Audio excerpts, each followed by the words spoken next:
Our first question comes from the line of Matt Carter with theexaminer.com. Please go ahead. Hi, everyone. How's everybody doing? Very good. Thank you. Great. Great. Well, my first question is for George, and that's just, last week we kind of saw Lou Ferrigno get visibly upset when Penn Jillette said he would bring him back into the boardroom, and you kept very, very calm and collected. Was that a little bit of a strategic move to kind of show I can be a team player, I can take this, and what was your mindset when you first heard what Penn was saying? Well, we know that someone has to be called in, or two people have to be called in, and this was a purely hypothetical situation. And I was kind of surprised that Lou got so agitated by that because, it was not the real thing. But Lou, I think, has a little bit of, insecurity because of his hearing. And he started going into all that fuss. But I knew that this is the way the game goes, and particularly because I have such admiration for Penn. He's a real hero of mine. One of the gifts that I got from this whole experience is meeting Penn, and we're planning on having lunch when I make it to Las Vegas next. And our next question comes from the line of Jamie Steinberg with Starry Constellation magazine. Hi, it's a pleasure to speak with both of you. Thank you. All of you. Talking to you. I was wondering if you could each talk about how you chose your charity and how you feel, how you were chosen to be on the show. Well, I was introduced to my charity After School All-Stars by Arnold Schwarzenegger about 18 years ago. We did some stuff down in East L.A. It was primarily an athletics after-school program, but now it's grown dramatically across America, and they just recently opened an after-school program in my neighborhood in Hawaii. And I got involved with the Hawaii chapter and had just come back from living in Hawaii for 2 months, and I thought, you know what?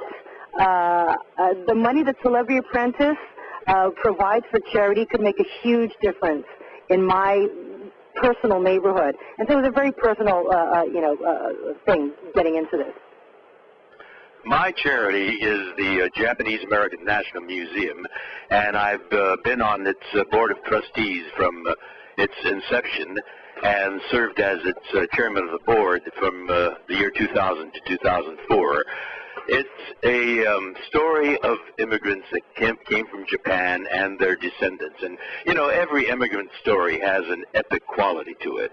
But what makes the Japanese-American experience so singular is that in the second generation after the immigrants came, Pearl Harbor happened. And because of that, simply because we happen to look like the people who bombed Pearl Harbor, and we're Americans, of Japanese ancestry. We were summarily rounded up with no charges, with no trial. The pillar of our justice system, due process, was totally ignored. Our Constitution was violated, and we were put into 10 barbed wire internment camps.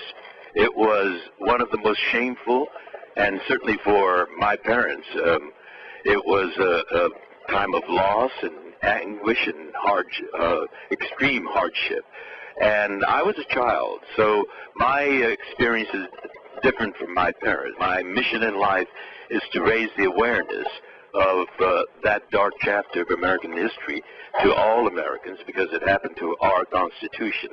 It's a story that too many people, too many Americans are still, to this day, unaware of. Yeah, absolutely. It's unconscionable, isn't it?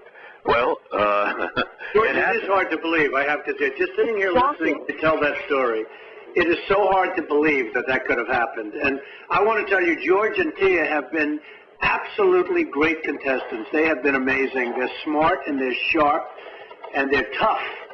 People don't realize how tough you are, George, right? They're smart and they're sharp, and they've both been fantastic. So I just had to say. Thank you. That was an amazing story, George. I didn't realize that. Mr. Trump, I want to thank you for that. Our next question comes from the line of Chris Boyd with Hollywood Junket. Please go ahead. Hi, Donald and George. Thanks for taking some time to talk to us. My first question is for George.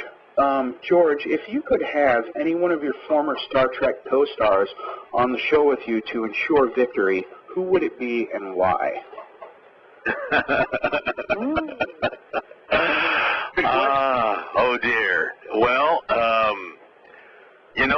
for this show, you need that driving, singular, focused, competitive spirit, the hunger to win.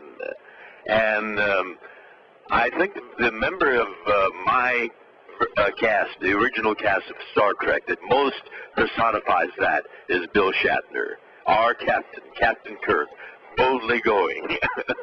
I think it'd be fun to see him doing Celebrity Apprentice. And Mr. Trump, you know, I think you would be able to get Bill. He is that kind of personality who would you know, he likes to, well, he said it himself. I don't like to say no to things. So if you invite him, I'm sure you'll that's get a great idea. He's a great guy. He would be terrific. We'll have to remember that. Absolutely. That's great. Good. Our next question comes from the line of Kristen Clark with PopCultureMadness.com. Please go ahead. Hi, thank you so much for speaking with us today. You. My question is for George and Tia. Was there anyone that you were surprised to see as a fierce competitor this season, or, you know, had a personality that you didn't expect? Goodness, who didn't expect? Well, I walked into the lobby. The first person I saw was George. I was like, George, I love that, because they don't tell you. You have no idea who's going to be, you know, who the other 17 people are. So it was nice to see a friendly face in the lobby as soon as I walked in, you know, at the Trump Hotel, and it just set everything off. It was perfect. I was happy to see you, George, personally. Well, you got what you know. I must say, with me, there were a few people that I didn't know at all, like Paul Tuttle, for example, and Victoria I didn't know either. And from Paul, what I really learned is you can't judge a book by its cover. Paul is a very successful businessman.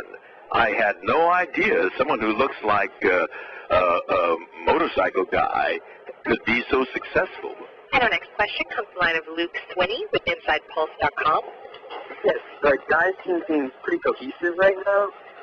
As the season progresses, should we expect that to change, or do they stay pretty tight as a team, or what's that all about?